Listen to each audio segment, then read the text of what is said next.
మన దగ్గర ఎంతోమంది పేషెంట్స్‌ని మనము ఎవరైనా లేట్ అన్న వాళ్ళకు ఈ మెడిసిన్స్ వేసి చూస్తే గనక, లేదు హోమియోపతి అంత స్లో కాదు, అంత లేట్‌గా పనిచేయదు, స్పీడ్‌గా పనిచేస్తుంది. ఇది ఒక ఉదాహరణ. అందుకే మనం ఈ సీరీస్ మనం స్టార్ట్ చేసాము. చాలా మందికి అవేర్‌నెస్ కోసము.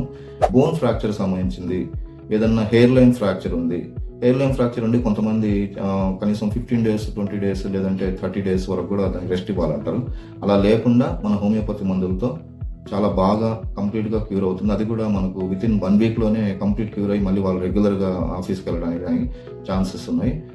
ఈ 3 మెడిసిన్స్‌ను మనము మార్నింగ్ 10 పిల్స్, నైట్ 10 పిల్స్ లెక్కన ఒక 3 డేస్ వాడితే గనక కంప్లీట్‌గా వితిన్ 1 వీక్‌లో ఎటువంటి హెయిర్ లైన్ ఫ్రాక్చర్ ఉన్నా కూడా కంప్లీట్‌గా హీల్ అయిపోతుంది.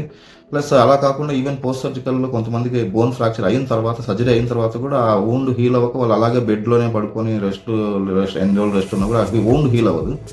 అలాంటి వూండ్స్ కూడా హీల్ అవ్వడానికి మన దగ్గర సేమ్ మెడికేషన్ కాల్కేరియా పాస్ 30, సింఫైటమ్ 30, తర్వాత క్యాలెండర్ 30 ఈ మెడిసిన్స్ కనుక వాడితే మనకు తొందరగా బోన్ ఫార్మేషన్ అయిపోయి హీల్ అవ్వడానికి చాలా తొందరగా అవకాశం ఉంది. మీరే కాకుండా మీ ఫ్రెండ్స్కు, మీ కుటుంబ సభ్యులకు, మీ రిలేటివ్స్కి అందరికి కూడా ఈ మెసేజ్ ఫార్వర్డ్ చేయండి. నమస్కారం.